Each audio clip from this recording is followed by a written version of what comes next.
نحمدہ ونصلی علی رسولہ الکریم اما بعد فاعوذ باللہ من الشیطان الرجیم بسم اللہ الرحمن الرحیم۔ میں ہوں صفا کاشف ناظرین، اور آپ دیکھ رہے ہیں دی میمن ٹی وی کی خصوصی نشریات رب کی نعمت ہے رمضان میں ہمارا سیگمنٹ ہوا کی بیٹی۔ ناظرین، رمضان المبارک میں کہہ لیں یا عام دنوں میں بھی نماز دین کا اہم ستون ہے، ٹھیک ہے، لیکن آپ اس کو اس طرح سے سمجھ سکتے ہیں کہ نماز جب ہم ادا کرتے ہیں تو ہم بحیثیت مسلمان اپنے رب سے کلام کر رہے ہیں، لیکن ہماری کچھ ایسی باریک غلطیاں ہوتی ہیں جو ہماری نماز کو بعض اوقات فاسد تک کر دیتی ہیں۔ بہت سی ایسی ہم سے غلطیاں سرزد ہو جاتی ہیں جو کہ نماز کے اندر کرنا ہمارے لیے نقصان کا باعث ہو جاتی ہے، اور اجر و ثواب ملنے کی جگہ ہمیں اس کا گناہ، یا سمجھ لیں کہ وہ ثواب بھی ہمیں نہیں ملتا۔ تو اس حوالے سے رہنمائی حاصل کرنے کے لیے، یعنی کہ نماز کے فرائض کے حوالے سے بات کرنے کے لیے آج ہمارے ساتھ ہماری عالمہ موجود ہیں، شازیہ عزیز صاحبہ، جو کہ قرآن و حدیث کی روشنی میں ہماری رہنمائی فرمائیں گی۔ تو آئیے چلتے ہیں اور اپنے اس پروگرام کا سلسلے کو آغاز کرتے ہیں۔ السلام علیکم ورحمۃ اللہ وبرکاتہ۔ وعلیکم السلام ورحمۃ اللہ وبرکاتہ۔ عالمہ صاحبہ، سب سے پہلے ہمیں بتائیے گا کہ فرائض اسلام میں نماز کا کیا حکم ہے؟ الحمد للہ رب العالمین والصلاة والسلام علی سید الانبیاء والمرسلین، اما بعد فاعوذ باللہ من الشیطان الرجیم، بسم اللہ الرحمن الرحیم۔ اسلام میں بہت سارے فرض اللہ تبارک تعالیٰ نے نازل فرمائے ہیں، لیکن جو مقام، جو اہمیت، جو عزت اور مرتبہ نماز کو حاصل ہے، اس کی مثال کہیں نہیں ملتی۔ بہت سارے اللہ تبارک تعالیٰ نے جیسے ہم پر روزہ فرض کیا اور دوسرے زکوٰۃ فرض کی، تو یہ سب چیزیں، یہ جو فرض ہے ہمیں دنیا میں رہتے ہوئے زمین پر فرض کیا گیا، لیکن نماز کی اہمیت اور اس کی بلند مرتبے کو دیکھیں کہ یہ وہ واحد فرض ہے جو اللہ تبارک تعالیٰ نے اپنے محبوب صلی اللہ علیہ وسلم کو معراج کی رات 7ویں آسمان پر بلا کر اس فریضے کو اپنے حبیب صلی اللہ علیہ وسلم کو عطا فرمایا۔ یہاں تک کہ ابو ہریرہ رضی اللہ تعالیٰ عنہ فرماتے ہیں کہ اعمال کا جو، اگر تمہارے اعمال کا جو دار و مدار ہے وہ سب سے پہلے نماز پر ہے۔ اگر بروز محشر تمہاری نماز درست ہوئی تو قوی امید ہے کہ تمہاری بخشش کی امید ہے، اور اگر نماز میں کوتاہی ہوئی تو پھر جو ہے اللہ کے غضب اور قہر سے کوئی بچا نہیں سکے گا، کوئی نہیں بچا سکتا۔ اچھا، سب سے پہلے ہمارے ناظرین کو بتائیے گا کہ ستر جو ہے وہ کیا ہے، اور اگر دوران نماز عورت کا جو ہے وہ ستر کھل جاتا ہے تو اس کی کیا وضاحت ہوتی ہے؟ دیکھیں، پہلے تو اس بات کو سمجھ لیں کہ ستر وہ چیز ہے جو نماز میں چھپانا خواتین پر فرض قرار دیا گیا ہے۔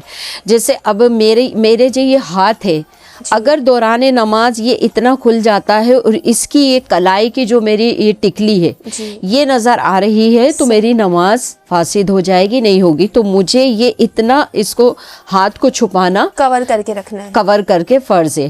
اگر اتنا ستر کھل گیا کہ چوتھائی، تو اس میں نماز ہو جائے گی، ٹھیک ہے۔ چوتھائی سے زیادہ کھل گیا اور فوراً سے ہم نے اسے ڈھک لیا، جیسے ہم سجدے میں جا رہے تھے، چادر تھوڑی چھوٹی تھی، یہاں سے تھوڑی سی کلائی نظر آ گئی اور ہم نے فوراً سے اس کو چھپا لیا، تو بھی نماز ہو جائے گی۔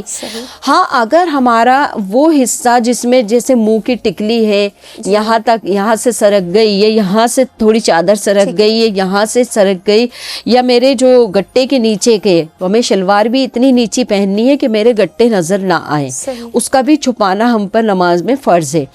تو اگر اتنی دیر تک یہ جگہ کھلی رہی کہ میں 3 بار سبحان اللہ کہہ لیتی اور پھر وہ کھلی رہی، تو پھر اس نماز کو لوٹانا ہم پر فرض ہو جائے گا۔ ایسی نماز فاسد ہو جائے گی، وہ نماز ہوگی نہیں، پھر ہمیں واپس لوٹانی ہوگی، ریپیٹ کرنی ہے اس کو۔ اچھا، ایک چیز اور بتائیے گا کہ اب ہم جہاں خواتین کی بات کر رہے ہیں تو بس اوقات دیکھا گیا ہے، ہمارے ناظرین بھی اس بات سے اتفاق کریں گے کہ لوگ باریک دوپٹہ دوپٹہ خواتین پہن کر جو ہے وہ نماز ادا کر لیتی. لائک آج کل جو ہے وہ دوپٹہ آپ نے دیکھا ہوگا شیفون کے یا نیٹ کے دوپٹوں میں, تو کیا اس طرح کے دوپٹوں میں نماز ہو جائے گی؟ ہرگز نہیں ہوگی. اور یہ میں نے بہت مقامات پر اس طرح میں نے یہ چیزیں دیکھی ہیں, نوٹ کی ہیں اور بتایا بھی ہے, خواتین نے عمل بھی کیا ہے. اگر ہم پیار محبت سے کسی کو اس بات کی طرف راغب کرتے ہیں, جیسا کہ میری بہن اگر ایسی چادر لی کہ ہمارے بالوں کی سیاہی نظر آ رہی تھی تو اس چادر میں نماز سرے سے نہیں ہوگی. اور اتنے باریک لباس تھا کہ ہمارے جسم کی رنگت نظر آ رہی ہے تو اس میں بھی نماز نہیں ہوگی. نماز کے لیے ہمیں ایک ایسی چادر کا, ایسے لباس کا انتخاب کرنا ہے کہ ہمارا پورا مکمل ستر چھپ جائے اور جو ہے اس میں نماز میں جو ہے خاص اہتمام کرنا چاہیے تاکہ ہم ایک رب کے بارگاہ میں کھڑے ہو رہے ہیں. تو اس کے لیے ہمیں اس چیز کا خیال رکھنا چاہیے, جب ہم نماز ادا کرنے جا ہی رہے ہیں تو کیوں نہ ہم ان چیزوں کا بھی خیال کریں. بعض خواتین ایسا دوپٹہ پہن لیتی ہیں کہ بالوں کی سیاہی رنگت نظر آ رہی ہوتی ہے اور چھوٹا دوپٹہ ہوتا ہے, ہاف آستینیں ہوتی ہیں, تو اس طرح کی نماز سرے سے نہیں ہوتی. تو ان سب چیزوں کا چھپانا, یا بہترین ایک چادر بنا لیں تو اس کو پہن کے آپ نماز پڑھ لیں.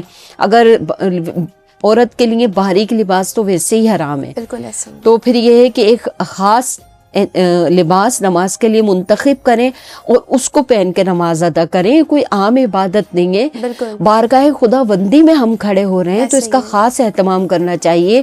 جیسے ہم عموماً کسی دعوت میں جاتے ہیں, کسی جگہ جاتے ہیں تو ہم اپنے آپ کو کتنا اچھا سنوارتے ہیں, بناتے ہیں, ایک اہتمام کرتے ہیں, تو یہی انداز ہمارا نماز میں بھی ہونا چاہیے. ہم دعوتوں کے لیے اپنے کپڑوں کی تیاری کرتے ہیں, یا کہیں جانا یا کوئی آنے والا ہوتا ہے خاص طور پہ ناظرین, تو ہماری ایک اسپیشل تیاری ہوتی ہے کہ ہم نے کیا پہننا ہے, کیسے اپنے آپ کو پریزنٹ کرنا ہے. بالکل. تو نماز تو اپنے رب سے ہم کلام ہونے کا ذریعہ ہے, تو اگر آپ وہاں پر اپنے آپ کی ذرا سی کوتاہی جو ہے وہ آپ دیکھیں, آپ کو کتنے زیادہ چیزوں میں جو ہے وہ الجھا کے رکھ دے گی. اچھا ایک چیز اور بتائیے گا, دیکھا گیا ہے کہ عموماً شادی وغیرہ کی تقریبات میں خواتین ساڑی وغیرہ پہنتی ہیں, تو اب نماز کا وقت ہوتا ہے تو وہ اسی ساڑی میں جو ہے وہ نماز بھی ادا کر لیتی ہیں کہ بھئی فرض کا ٹائم جا رہا ہے, فرض ادا کر لو. جی. تو ایسی صورتحال پہ کیا ہے, ساڑی وغیرہ میں نماز ہو جائے گی؟